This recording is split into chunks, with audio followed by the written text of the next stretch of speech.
Every photographer has a different way of seeing the world. Some chase light, some chase moments. Others create stories that stay with you long after you've put the camera down. This is the Feist Podcast. I'm your host, Tyson Martin. Today's guest is Ontario-based creative director, photographer, and filmmaker Kofi Yeboah. Through photography and filmmaking, Kofi creates work that is thoughtful, intentional, and deeply rooted in visual storytelling. In this conversation, we explore creativity, purpose, the art of building a meaningful body of work, culture, and what it means to create work that connects on a human level. This is a conversation about more than photography. It's about perspective. This episode of the Feist Podcast is brought to you by PhotoPhase. PhotoPhase is a nonprofit organization dedicated to advancing photography in the emerging field of mural arts. We believe photography is more than just a way to document our lives. It can be a tool for healing, self-discovery, personal growth, and even human connection. Through workshops, educational programs, community events, and research initiatives, PhotoPhase brings together photographers, scientists, healthcare professionals, artists, and individuals curious about the transformational potential of photography. Whether you're interested in well-being, creativity, neuroscience, or simply the power of a photograph to shape how we see ourselves and the world around us, we invite you to join. To learn more, become a member, or support our mission, visit photophase.org. That's photophase.org. Now let's get to the show.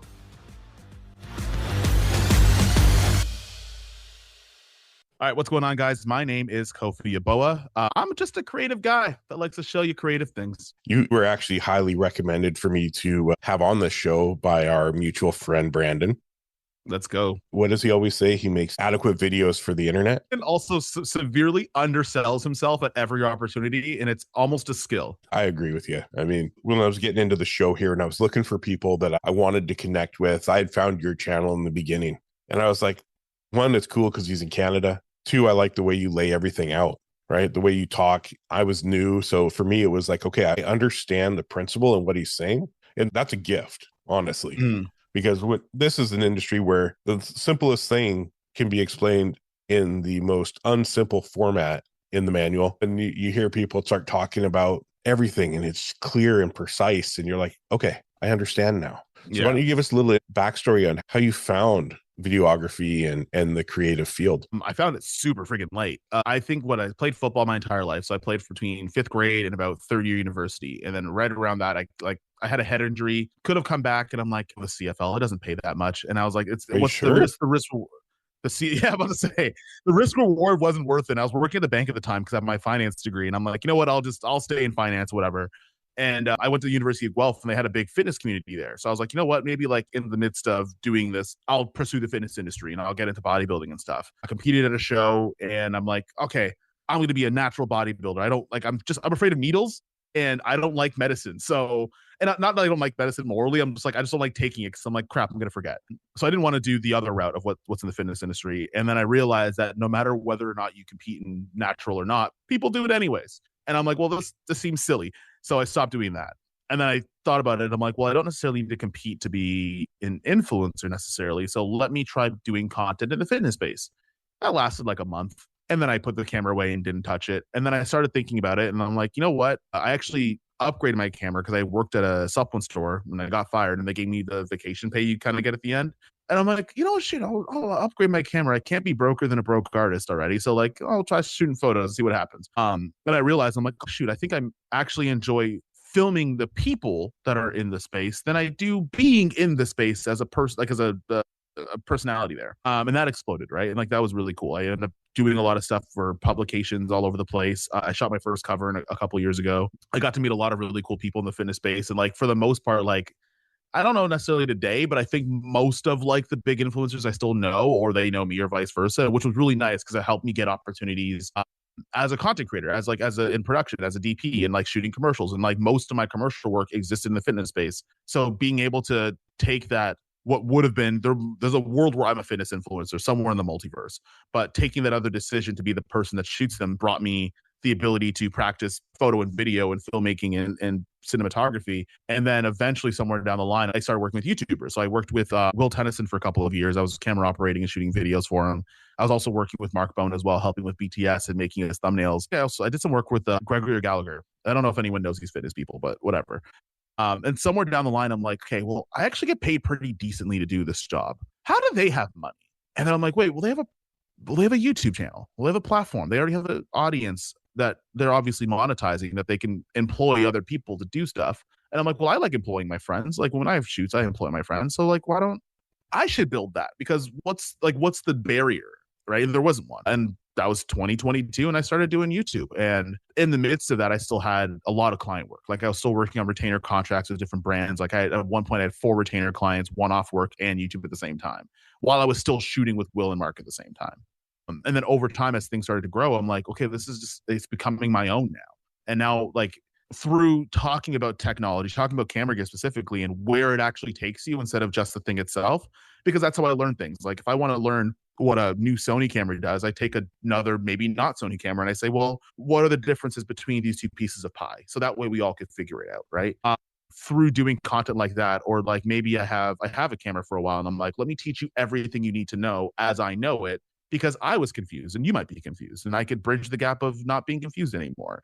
Doing content like that has brought me to places where I wouldn't have been able to go to Ghana and revisit my culture, or I wouldn't have been able to like move out to a place where I could call my own. Like even now today, like there's things that have come up where I'm like, I have to be the one to take care of a family member or maybe even multiples at one time. I wouldn't be in the position to be able to do that without doing all of this. And yeah, that's kind of where we are now is you own your own creative business. And up until 3 days ago, I realized that I had definitely shoehorned and shoeboxed myself a little bit. And I got to think a little bit bigger than camera videos and talking about filmmaking all the time. Kofi and I talked for, I think, 45 minutes before we even hit record this morning. And it's my favorite part of every recording is to get to know you as a person and get to know kind of what you're thinking and who you are and your outlook on this industry. But hearing your story about going back to Ghana and connecting with your culture and doing things like showing it in a different way from what people usually see on TV, that is amazing. Being Indigenous and having my culture, like I was telling you in the beginning, my whole life being at 2 hours away from me and didn't even know my home community. What's it like when you go back there? When you have a grand vision of the work you want to do in Ghana, like what is that grand vision? So I come from a gigantic family. Like my family is unnecessarily large. And I think that's something that a lot of creators don't necessarily have, is like a built-in support system already. Like I make jokes all the time when like people talk about, like I talk about how many cousins I have. Like I've within 5 years, plus minus 5 years, there's maybe like 40, 50 cousins that I got. Like it's a lot. And it just feels like you have a built-in friend group all the time. And when you already kind of go into something, and not necessarily an online community, but like your in-person community is your family. When you already have that, your next, I think, at least in my mind, wasn't necessarily how do I cultivate a community? It's like, okay, well, how do I teach them something that brings everybody up? And I think one of the things with going to Ghana, the first time I went, it was very much like, I was trying to be respectful, but I didn't realize I was doing the opposite, where I didn't make any content. I shot a couple photos, called it a day. And I'm like, oh, I don't want to use Africa as a way by which to do what every other creator does. Right. And they take a bunch of pictures, they capture a bunch of stereotypes and they say, this is Africa. And you're like, no, it's not. That's not the whole story. Right. So I did as little as I possibly could, but at the same time got a little bit, but I never posted much. And then it was funny because my aunt snapped at me. She was like, I have watched your content go to Japan. I've watched it go to Norway. I've watched it go to Italy. I've watched it in Toronto. I've watched it in California. But suddenly when you come to Ghana, you're going to put your cameras away. What is that? And I'm like, oh, yeah, okay. I didn't think about it like that. So this year when I went back, I took out my most expensive stuff. And I said, you know what? I'm not going to capture stereotypes. I'm going to capture things that I would look for in any other country, but I want to find it in mine. Right. And the reason why for that is because I might have gotten a little bit of trouble with this one, but there was a particular event for a particular camera company. They released a new product and the campaign was in Africa, but they didn't send an African there. And in front of everybody. And I thought no one could hear me. And I said it kind of mumbled in the back. And I'm like, look, they did another campaign in Africa and didn't send an African. And everyone looked at me and I'm like, oh, they heard me. Every time I've seen a campaign for any camera brand in that continent, it's often not by people that live there. And I try to explore why, right? And some of it's out of the brand's control. Like some of it is also like there are brand reps that are in that region that just don't communicate with the US team, or just don't communicate or anything, or just their marketing plans are different, or they just don't have budgets, right? So I don't necessarily want to be like camera brand bad. They're culturally insensitive. That's not the goal here. But one of the things I was thinking is like, well, if I could, like, I'm not from there. I'm diaspora. Right? I can't tell you what it's like to live the life of a Ghanaian person. I can't. But what I can do is I could look for things that were interested to me that brought me audience anyways and just find it somewhere else. So I shoot a lot of fitness content. I shoot a lot with fighters. I shoot a lot with boxers. I shoot with models. I shoot architecture when I go to Japan and Norway and everything else. Just do that in Ghana. That was simple as that. It's just whatever content you already make, just make the backdrop your home. So then the same way that like I put out a video on the S9, and it was one of my favorite videos.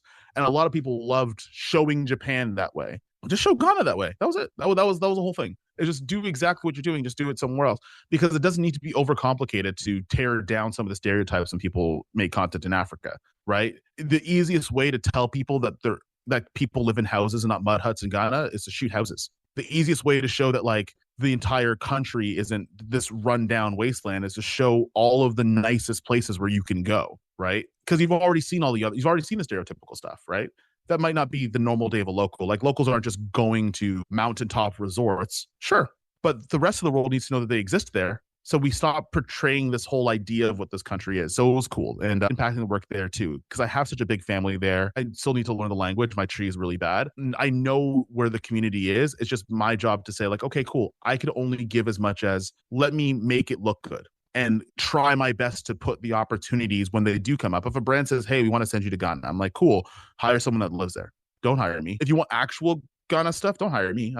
That's what I said it in my Fuji video. I'm like, don't hire me. What am I going to do? I don't live here. So there's a part of it where I said, hey, we had a creative meetup and I got every single person to introduce themselves. I'm like, go hire those guys. I'm just here to make it look pretty. So the door is open. Everything else, you guys do that. Cause that's the only thing I could do. I'm at least a little bit more modest about, not necessarily modest. I want to say I'm at least more conservative about, I don't think I'm going to change the narrative in general, but I could open up a little door. And also at the same time, if I could make content full time in that country and still have everything that I have right now in my office in Toronto, I'm out of here. It's too cold outside. I don't want to be here.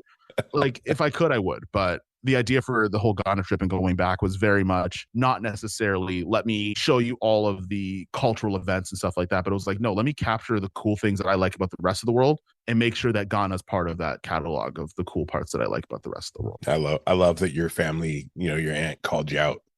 Ooh, bad. It was not like that was the PG version of it. I got cussed out. But sometimes, like I know in the indigenous communities, there is protocols. There are certain things you can show and certain things you cannot show. So that's where I struggle is, I always ask permission before I do anything. And they'll tell you in no uncertainty if you can shoot it or not. But it's the same thing is I want to combat the stereotypes that my cultures had placed on it for hundreds of years about everything. I'm not going to get into it on here. I have everybody on my show knows my feelings on my culture and what people think of it. But the fact that you're like, hey, don't hire me. Let's highlight these people who are doing amazing work here. So now you've helped open a door. Yeah. And that's so important in this age of the creative field. It's no longer backstabbing. It's no longer sitting and trying to just get one up on somebody else. It's trying to let everybody shine. Yeah. With help. Well, like, here's the thing. Like, I feel like even when you do that, it's not like by opening up that door. Say, for example, DJI says, hey, you know what? We have a new drone coming out. We're gonna film it in West Africa, but we're gonna pick people that live there. I'm like, cool. I want to be in a position where I gotta ask the people that live there if I can collab with them and not the other way around. It felt weird to me that I was coming to Ghana and Ghanaian people were asking to collab with me. I'm like, you live here. I get the sentiment too, right? Because it's an audience thing and it's a visibility thing kind of thing. But I'm like, no, I want the idea of being able to go to a country and being like, I know off the bat all the great creators here, and I know that I don't want it necessarily be the other way around. I don't necessarily want it to be the American coming or the Canadian coming over there and like you're the valuable one. I kind of want it to be the other way around because it should. Because even today, the amount of productions and the amount of commercials and films that are being done in South Africa, Ghana, Nigeria, Kenya, all over the place, those are already happening. Like, why can't we?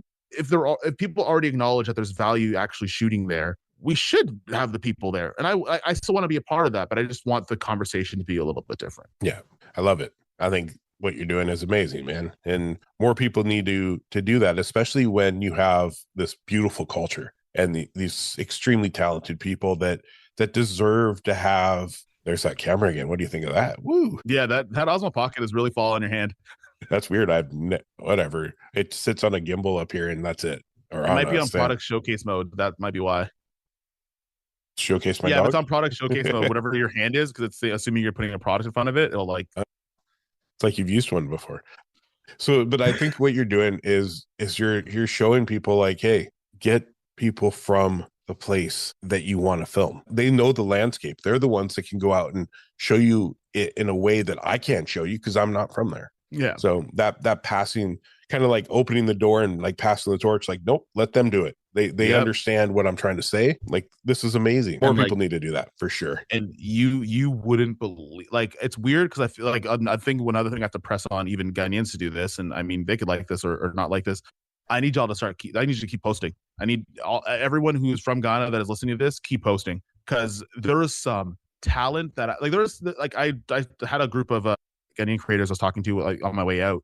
And I was like, you guys would kill it if you guys lived here. It wouldn't even be close. Like some of the talent pool, it's not even kind of close. Because also the work ethics difference too, right? Like I don't know if you ever heard the word, and I say it jokingly, but immigrant energy. We're like, someone immigrates to the country and they're like, oh, this is the amount of work that I have to do to get a desired result. They already have that in spades. That's like the amount of I need to do something in order to get the results that I want. It's very much ingrained into just a culture in general. While like there, my parents even do it with how I treat content creation. I call my parents YouTube parents because instead of being on me about like studies and getting a PhD, they're on me about YouTube. Like my dad will ask me when 100,000 subscribers are in normal conversation. He called me once when I got to 10K and he's like, when's the 100? And like the same way where like, if you got a 85 on a test and your parents are like, well, where's the other 15? My dad does that with my YouTube. That's incredible to have that support. Yeah. You know, it may sound weird. Like growing up, I was skateboarding. That was my thing. I played sports for my dad. I played football at a high level all the way through high school. Man, I don't even remember how many concussions it was. I think it was my 18th or 19th major concussion that made me walk away. You lead with, got 3 and I'm like, I'm done. Like, yeah, it was brutal. And I still suffer. I suffer from it to this day. Mm-hmm. I know now enough. I've had friends that went to the NFL. They're part of the concussion lawsuit. And I would talk to them and I'd be like, hey, like, how do you guys know? Like, do you have any signs that show you your day is going to be in the crapper? And then they would start like, oh yeah, I'll wake up and I'll know because this and this and this kind of happened. And I was like, okay, cool. So I started to really look at myself when I'd wake up. And I started to notice some characteristics. So I know now when I'm going to have a bad day, and I try everything in my power to not have that day. Yep. But being aware of it has really kind of helped in that growth for myself. But I think of how hard I was pushed as a kid to do. You miss a play and you have every parent yelling at you on the sidelines as a 9-year-old who's just trying to play a game they love, right? Yeah. And try that in college too. Yeah, that was the path. That's where I was supposed to go. But I walked away in grade 11 and I remember skating down the street past the football field, giving the coaches the finger because he had just made me feel like I was a quitter and all this stuff, but like I was suffering. I could barely see. I couldn't stand. I was nauseous. I was throwing up. You know what's wild about that though? And this is like a weird backwards way of thinking about it. I mean, not necessarily the coach, but because a sport like football, like you have to work hard. Like you can't, there is a physical ramification for not trying your best. That 100%. Like when you translate that into anything else, work ethic is a completely different conversation. And like being able to like look at something and be like, I want this thing to happen. And to some people they might say, like, for example, like I hate, and I feel like I've hijacked this part of the conversation now. Never. Thinking about YouTube, the first year I put 112 videos up. Wow. And the idea for that was it was completely bred under the idea of like playing football. You couldn't take a play off. So what you look at as hard work and what somebody else might, totally different. They're totally different. And you don't like, and the thing is your threshold for working hard, even on the podcast space, right? Like you have what 100 people that are like, yeah, I'll come on. It's a lot. Insane, yeah. It's a lot, but that doesn't feel impossible. Where somebody else that might have not gone through a sport like football might be like 12 is too many. Yeah.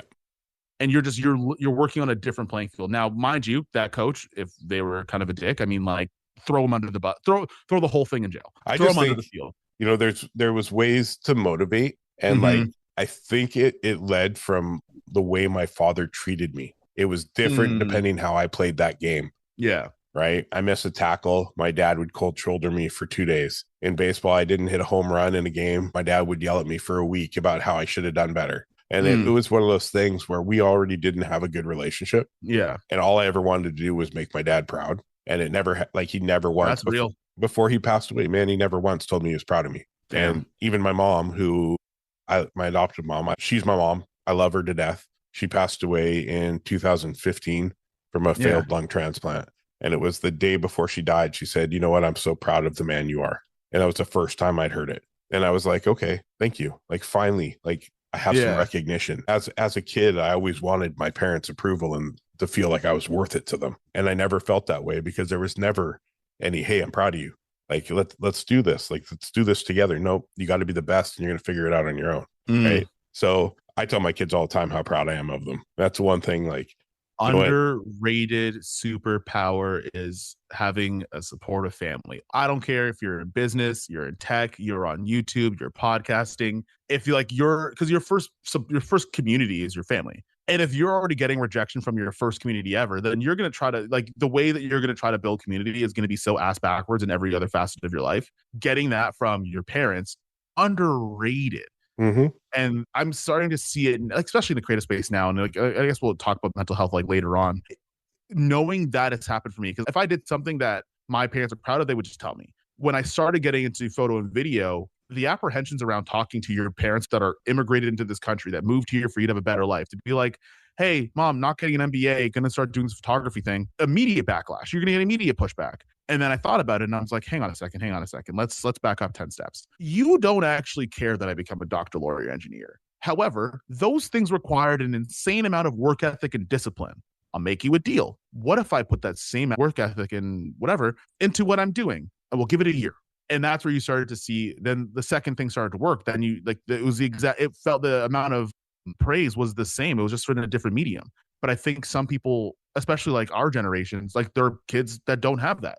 Yeah. In any, like, whether they do it in football, whether they do it in business, whether they do it in school, it didn't matter. They still never got any of that, right? So super, super underrated. And also I feel like the amount of people that have not acknowledged that hasn't happened in their life, or the amount of people that maybe that just hasn't happened for, when I look at like the creative space right now, and this is kind of where like I wax and wane how close I want to be in proximity, you're realizing that there's other people in the space that don't have that either. And the way that they're taking it out is on the internet back. 100%. I make it a point, even with like my younger staff at work.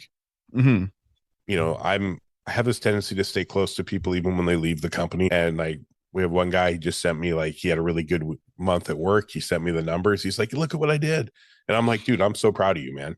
Like, I'm proud of you. Like, thank you for being confident enough to share it with me, but also thank you for believing in yourself enough to do it. And that's kind of what I want. When the FICE project and this whole FICE program started, it stands for Photography Heals Your Soul. And I was lost. I like that. Right? Like, I was lost. I was going through, man, mom dying, ex-wife dying, having to help my kids through that, COVID happening, you know, like all of these things within a couple of years of each other. And my brain was like, I had so much creative juice in my brain that I couldn't put out, because skateboarding to me was like football. It takes 110% commitment, and that belief in one that, yes, my body can do anything I want it to do to land a trick. You're trying it sometimes hundreds of times before you figure it out. It's that go, go, go mentality. And I had lost that. So I was going to work, sitting at a desk all day, coming home, sitting on the couch all night, like no way to express myself.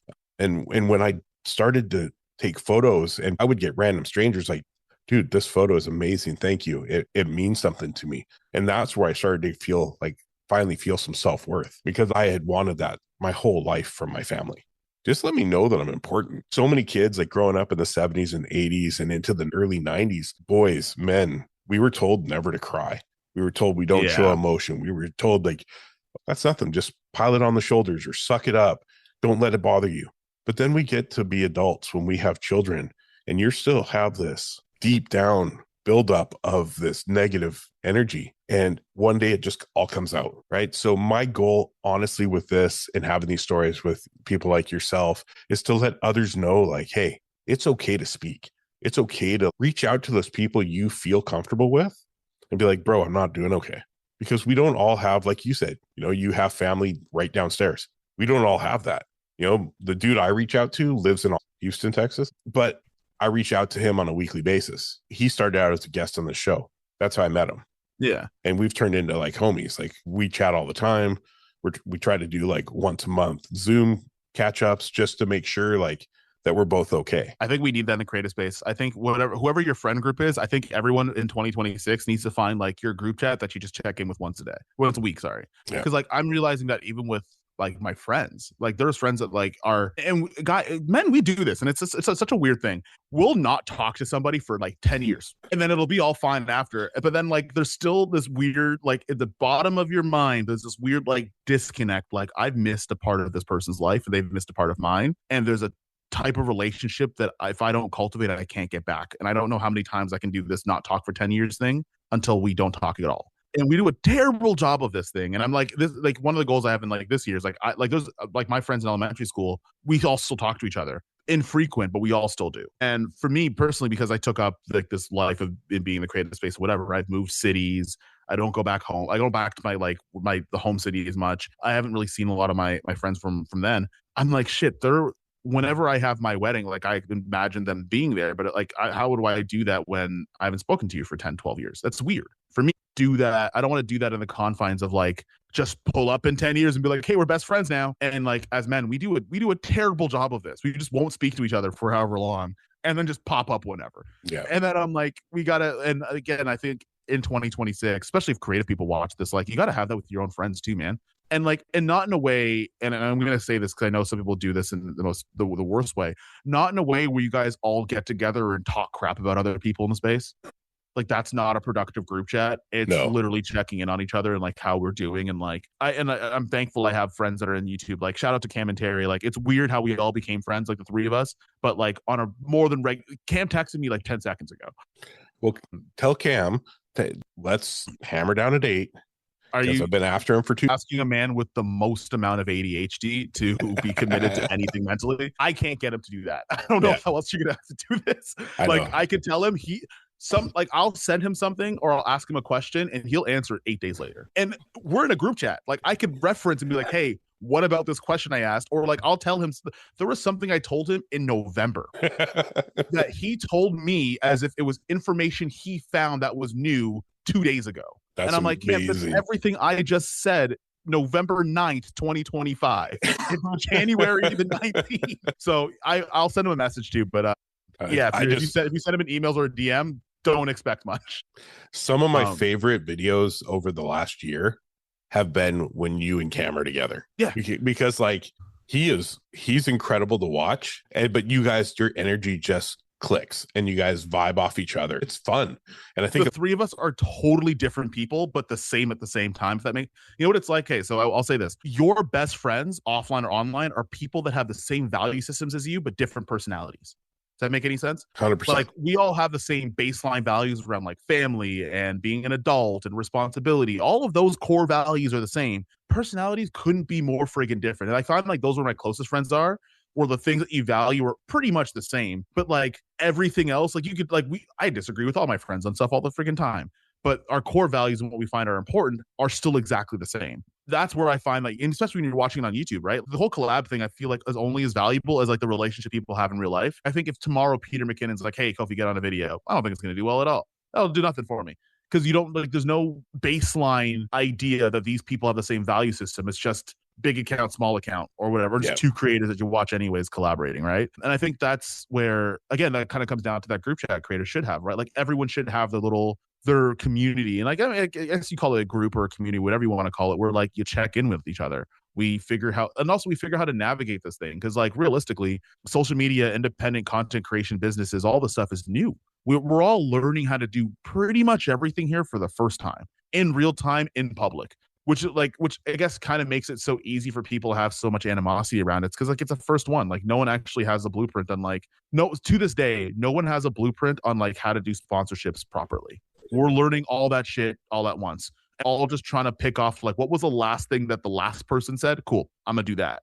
And then somehow the goalpost gets moved to 18 months later, and then you got to do that thing now. Like the meta changes all the time, but like we are learning all of that in real time, and it gets super noisy. And just having like 3 or 4 friends that you're like, hey man, like this is what I'm thinking, or like here's where my mindset is for this year. Like, here's where I feel like with my creativity, like just having that game changer. I was about to ask you for words of wisdom, but I think you nailed it on the head before we even got there. This is ruffle, and I won't ruffle any feathers. Be incredibly stubborn and ignorant at times where it matters. There are certain things that I'm doing, I guess, this year where I don't care if there's blowback to it. No, it's not transitioning fully into AI. Get out of that. But there's certain things where like and we were talking about this earlier, but like all of the content that I've been making for so long was supposed to be geared towards filmmakers or filmmaking enthused people. After coming back from Africa, I'm like, I like more stuff than that. I love photography. I love yapping. I love traveling. I like tech. None of that has much to do with filmmaking, to be honest with you. And I don't think the audience is going to be upset as long as I still deliver value. I don't think they're going to be upset if I mix those two things together. But if I keep listening to the noise of the very small, miserable minority of people telling you what to do, you're always going to be put into a box, and you're actually going to be just as miserable, because that's what miserable people do. They want to drag you down. Shout out to Kwame Black. He's a DP in Ghana, and he said there's something in Ghana actually called pull down. And pull down basically means is that when somebody gets to a certain level, the community around them tries to pull them down and take them down a peg because they don't want them to get outside of the box they put them in. And I'm like, oh shit, that's the same thing we deal with. That's where I'm like, they deal with the same problems we deal with here. Because I'm like, that's exactly what we deal with when we're here. Where you get a guy like Peter McKinnon. He gets to a big enough part of his life, and he's just doing the best he can. He's trying to provide for his family, make business, and have fun making videos. What ends up happening? Every mistake that he's ever made, people put under a microscope and make these big think pieces, and how somehow his mistake is going to change an entire world population on how things are done, where he just made a mistake, and it's something that happens along the way. When you listen to all of that noise, and again, this is for people starting out, don't listen to all the noise. And this does come back to having your own kind of like community that you navigate things with and figuring things out together. But there's some times in your gut feeling, if you know, I ain't gonna listen to that, don't listen to it. And you'll know, like you'll be about to make a decision, you'll be about to put something out, and you'd be like, and someone might be like, oh, that's counterculture. And you might be like, I don't believe you. Fucking post it anyways. It's also like, short of breaking the law, if you make a mistake, you make a mistake. If my Americans, I feel for you guys. But if that guy in the office can do the things that he's doing and still have his job, hey, so you do a sponsorship people don't like. You know what I mean? If it's a mistake, you wear it on the chin, you move on, and most people you'll still get you'll get the loud minority that'll push back on it or kind of peg you as that for the rest of your life. But then you'll have new audience members that don't understand that you're a human being, right? So there's not really I wouldn't necessarily listen to all the noise, and there's a lot of it. A ton. One of the hardest parts to deal with in any of the creative outlooks, no matter what you do, the hardest part is the people who, my first assumption is, are the people who are afraid to jump. They're the ones that are afraid to try. So it's easier to sit there and completely bash somebody for whatever they're putting out, the way they look. They go after people's kids, their families, and it's insane. There's two people in the world. There are people that will run track, see someone faster than them, and they'll train to get faster so they can beat their best time. And there's other people that try to take everybody's shoes. That is an amazing way to explain it. And it's fun. It's weird saying that until you're in it, and you're in it already, right? Like you've already seen it happen. But like when you're in it, when you're not just somebody that's like commentating from, I guess, the proverbial sidelines, when you're in it, you'll literally see who those people are. There will literally be people that are going to watch what you're doing. They're going to learn from what you're doing. And those people end up being your friends or your collaborators, people you communicate with quite often. And there are other people that either don't understand the position or want the position. They can't get it from you easily. And their next best thing is, and that happened last year, right? Like how many weird hit pieces on creators happened out last year, and where are they now? Exactly.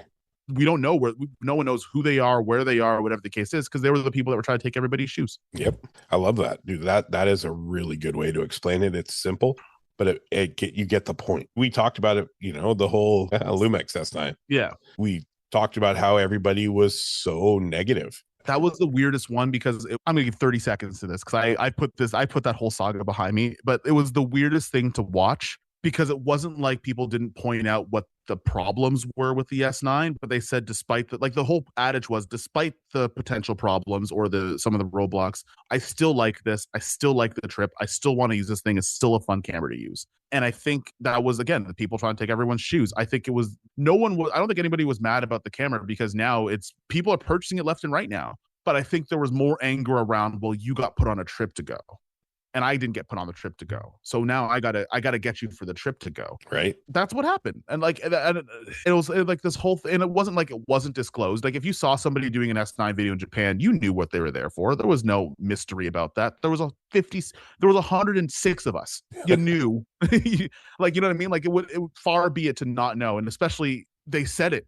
Everyone said so. Right. It was a weird thing. And it was weird. And that was kind of what I meant about like sometimes in trying to figure things out in real time, the goalpost moves a little bit, because I learned how many other disclaimers had to be added outside of, hey, Lumix sent me to Japan for this camera. I learned that there was 17 other steps that need to take place that never need to take place when I watched YouTube 3 years ago, but now suddenly exist now that I've gone on a trip to Japan, which is the 30 seconds I'll give to that, because now the camera's doing great. And it was just weird. I mean, I'll never bash somebody for doing that. I saw a lot of creators that were very, very upset that they weren't involved. And I think that's where it started to turn. That's where people started to feel really like entitled to say the things they were saying. It was funny because I was talking to my family members about this, because it was the first time I had like a major thing happen. Not major, it was barely major, but like first thing, something that bothered me on social media that like someone was able to tell outside. And I was talking to my aunt about it, and she's like, okay, so they sent you to Japan for a camera launch. I'm like, yeah. She's like, did you lie? I'm like, no. She's like, I will lie. She's like, I would lie. So if you didn't lie, so good. Okay, so what's the problem? Because I would lie to go to Japan. I'm like, you know what? When you like, it was just funny to hear when you see someone outside of the creator space that's like, what's the problem here? Yeah. And then you watch the videos and everybody has a problem with it. When you talk to someone, like that was kind of honestly an example of like having a community outside of YouTube, is that when you run things by people that are outside of this bubble, they'll just scratch their heads and be like, what was the problem? you went on a trip that you wanted to go on, and then you shot photos and made it. What's the problem again? And repeat this to me. I'm confused. And then you start explaining it, and you're like, "Oh, that is stupid. Oh, that was really dumb. Okay, never mind then. Like, let me shut. Like, it was one of those like, okay, you know what? Let me just shut up. I'll shut my mouth, because that does sound kind of silly, right? And that's just stuff you have to deal with, right? And that's where when you're enclosed. And there's two things. When you're enclosed, it's hard to know. And when you're enclosed and it's happening, you feel like you're drowning and that nobody else can help you, but you find out that you're in the kiddie pool and you just have to stand up. And the second part of that is like the rest of the world exists. Like, you know what I mean? And maybe they're not the ones that comment on your stuff. And that's another thing for creators. Like, just because people aren't commenting positive things don't mean they don't think positive things. Because if everyone commented on my videos, I'd have brand deals coming out the day. If I had 20,000 comments every single video I had, absolutely. Yeah. But the vast majority of people, like, they're just here to have a good time. Yep. I even try to make a point to like comment when I see people like that I know, like their videos, like love this one, or just something quick, just something to let them know that I saw it. Like today when you were doing your live stream this morning, I was watching it and I was like, oh, he just mentioned my name. Can't wait to have you on, bro. Like, this is gonna be amazing. And it's just little things like that. Just there's recognition, and we're say, hey, I just don't want you on my show. Like, dude, I support what you do. Like, I'm here in the background. Like, and like you said, if you ever need anything, you can always call me. I'm always here to listen, to be words of wisdom or just offer any advice I can. And that's part of why I love this podcast so much, is because everybody becomes family. We all become this big circle of people we can rely on. I have people I've called who I've only met from the show and been like, hey, I'm struggling with this. Like, what do I do? Give me some advice. And they're instantly like, I got you. And they're throwing, these are people who are busy in the industry. They do not need to give me the time of day, and they're willing to give me advice. When I was super sick in 2024, I was in the hospital for 3.5 weeks, and I was getting messages from people whose lives are extremely busy and that are working creative jobs full time. You know, they're pushing their books, they're traveling, doing all the stuff that they're doing. They were taking time out of their day to send me a text being like, dude, are you okay? Like, are you doing okay today? And I was like, this is unreal. I've never felt so supported. And I wasn't talking a lot about what I was going through. I mean, I almost died from a freaking staph infection. Shit. A 2.5 millimeter cut almost took my life. It took over my whole leg, from my hip all the way to my ankle. Shit. Yeah. So it was insane. Like, literally almost died the first night I was in the hospital, and they couldn't figure out what was going on, what was wrong. I was burning up. You know, I was sleeping with ice packs wrapped around my body. When I'd fall asleep, my heart rate would drop to 20. Like, if anybody gets a staph infection or they get a cut that looks off, get it checked out. Because I commute on a bicycle to work, and I got caught in the rain wearing jeans. So I got a saddle sore. tiny little saddle sore. I've had hundreds of them in my life. Didn't think anything of it. Cleaned it, did whatever I've always done my whole life. Woke up on a Saturday feeling nauseous and gross. Thought I had my son's flu. Slept on the couch for 2 days. Went to have a shower and looked at my leg, and my leg was 6 inches from my hip down and 11 inches around my thigh was puffed up about 1.5 inches. That wasn't there that morning. And so that went fast. It went fast. And it turned out it was strep and staph fighting for the same position because we carry the bacteria in our body. So it was like the perfect storm. Basically, you had a civil war between strep throat and a staph infection, and they thought, you know what, your leg, that's Normandy, and then just went at it. That's insane. And it's really tough for someone like myself who's very negative on myself, very hard on myself, going back to my childhood of playing sports, because I'd get hard on myself because I didn't achieve or didn't do that play proper, blah blah blah. But I'm in a hospital room by myself. I'm on a no contact order. I mean, my wife's the teacher, so she took a week off or 2 weeks, but she couldn't be there the whole time. So then I'd have all this time from 8:00 at night until somebody came to see me the next day. My kids were all working. Just alone with your thoughts in the hospital is the worst. Yeah. And you sit there and you're like, and all I worried about was my show. I was like, oh my God, I'm going to miss all these episodes. Like, I'm not going to hit my goal of 52 in the first year. And then you just get real down on yourself. Yeah. And then they told me, okay, you're going home. I heard that probably 7 times. And then they come in and be like, sorry, your blood test came back bad. So we were coming up to my 50th birthday. And I was like begging. I'm like, I can't be in here for my 50th. Like, I want to be home with my kids. I want to celebrate at home. I want, I had just got a new dog the month prior. Like, I was like, I want to be home with my family.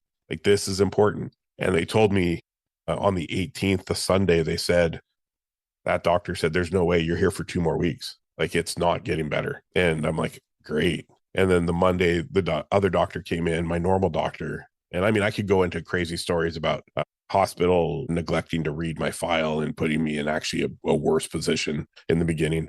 But that's for another story. My normal doctor came in and she was like, I know you want to go home, but I can't. There's just no way it's not healed enough. And she was in her 70s, this old, no nonsense doctor. She was amazing. She was actually crucial in me getting the treatment proper. Mm-hmm. But that night, like, I'm not super, super religious or anything. I'm spiritual.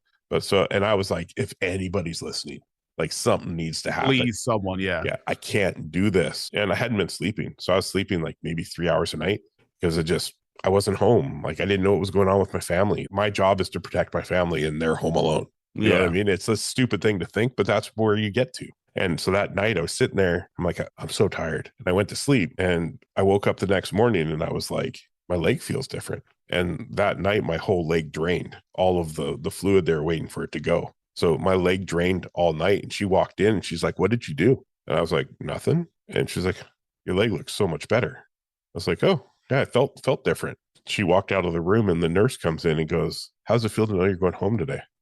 And I was like, pardon? She's like, that's what we were waiting to see. And I got to come home on the November 19th and my birthday was the 20th. So I was home the night before my birthday.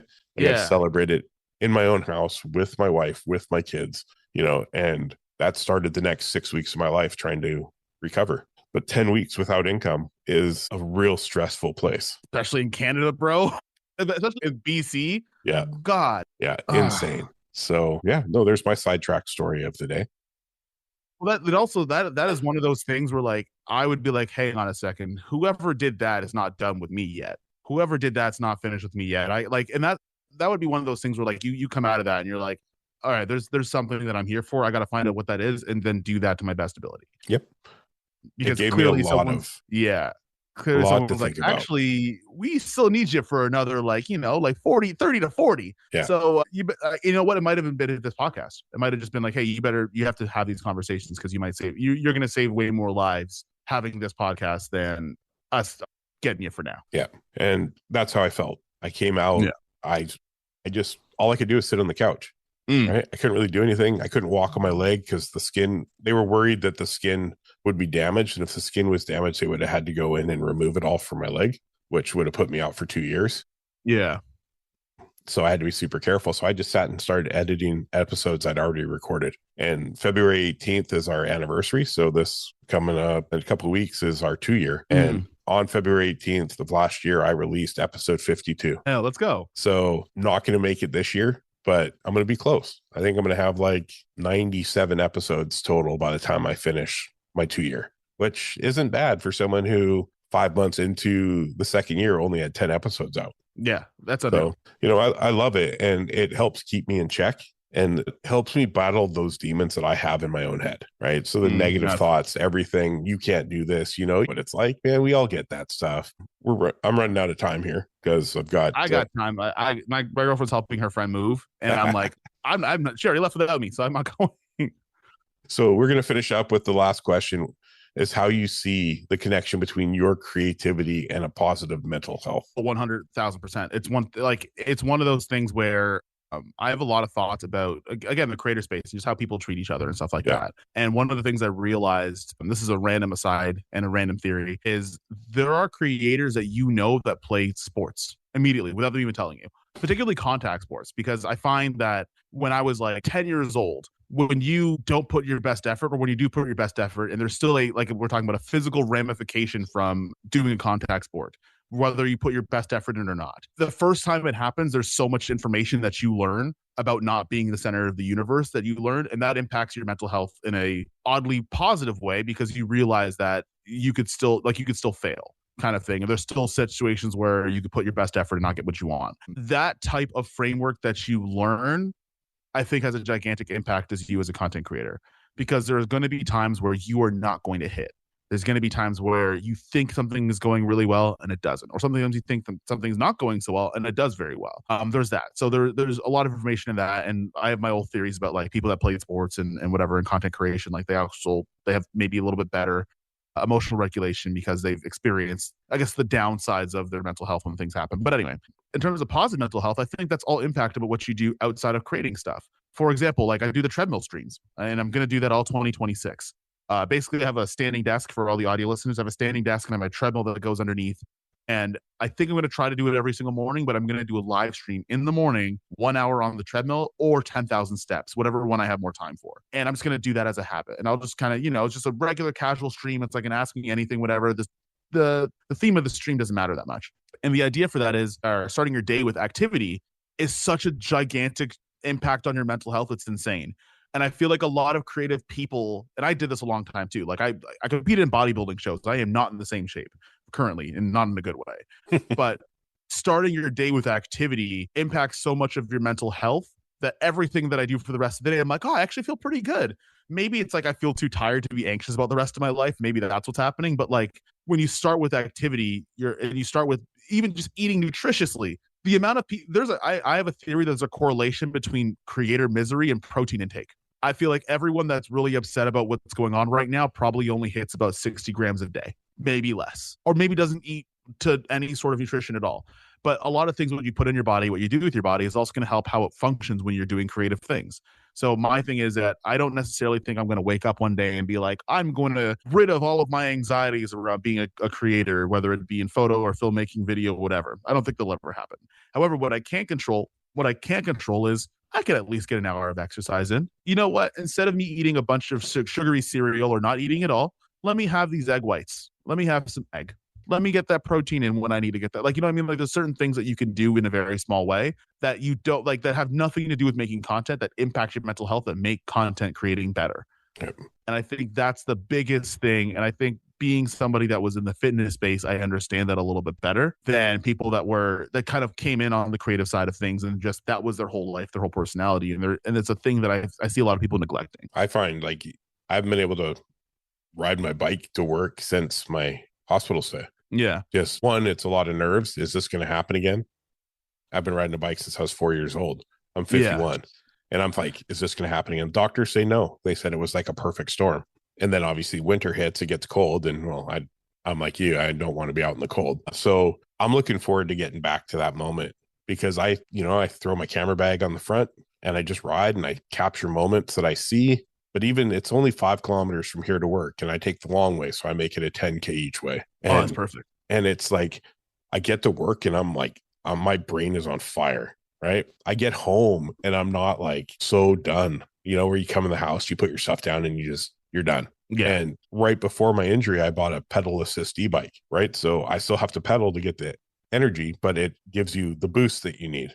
So now I can do, because I used to do 100-kilometer rides on a Saturday just because. Jeez. So now I can do 60, 70, 80 kilometers without it destroying all the badness in my body. You know, my joints are bad. I've put on a ton of weight since the injury.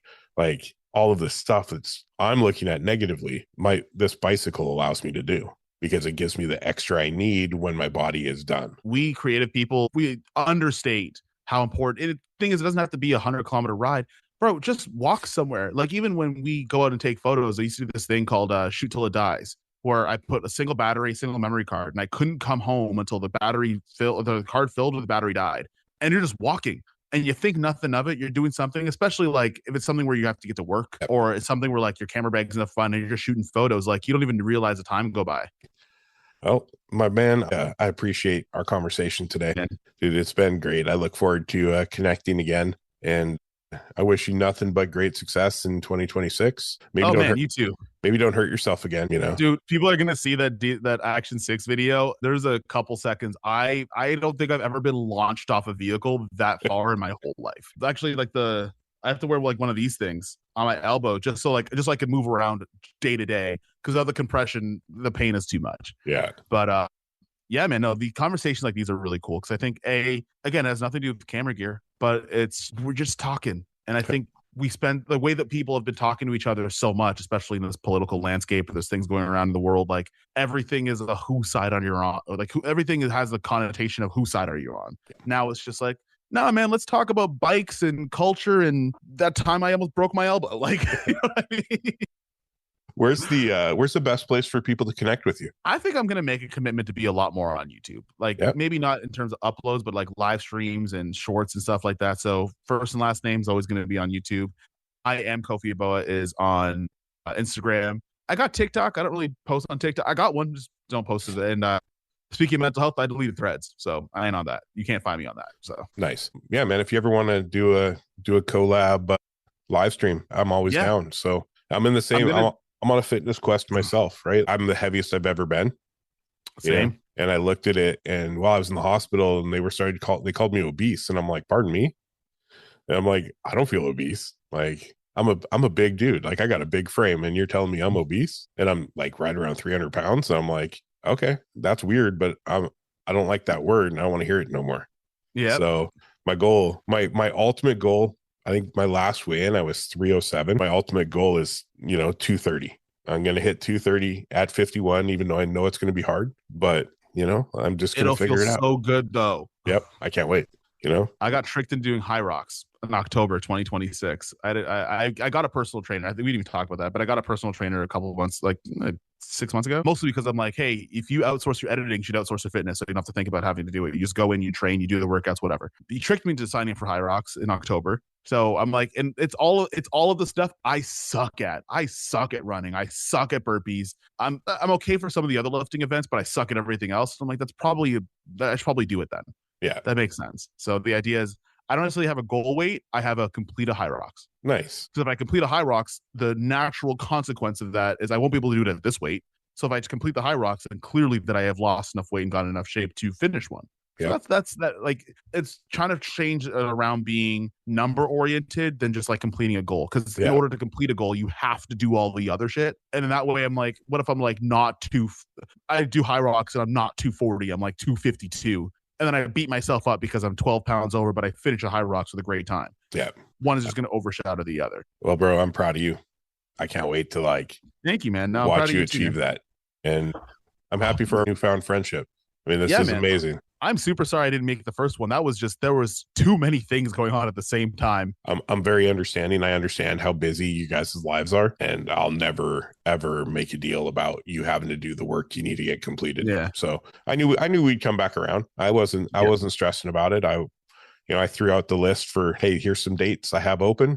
Like, let's make some stuff happen. And here we are. We're done. We did it. Yeah. So what I'll do is I'll once I edit it, I'll send you a copy the day before it goes live. Okay, perfect. I was like, hang on. I got to do an Instagram story right now, and then I got to do the whole thing. Like, I just did a podcast. Got it. Awesome. And then, let's just stay in touch, man. I want to see you achieve your goals. And, I'd love to get some advice when I need it. Absolutely. Like open book for me. If I ever say it depends, it's because I truly don't know the answer outside of it depends. Some people that drives them crazy, like, oh, why don't you answer the question? I'm like, no, because sometimes like the answer literally is it depends and I don't know. But yeah, if you ever have any question or anything like that, man, feel free to ask. But yeah, man, let's keep in touch. For sure. Amazing. Enjoy the rest of your day, and we'll man, we'll talk too. soon. Later, All right, bro. Talk to you.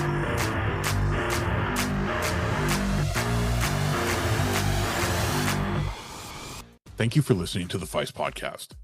If this conversation inspired you, taught you something, or made you see the world a little differently, make sure you like, comment, subscribe, and share this episode with someone who needs to hear it. Follow us on all social medias at Feist_podcast to stay connected with future episodes, behind-the-scenes content, and the growing creative community around the show. And remember, as always, photography heals your soul. Thank you for listening. Have a great day.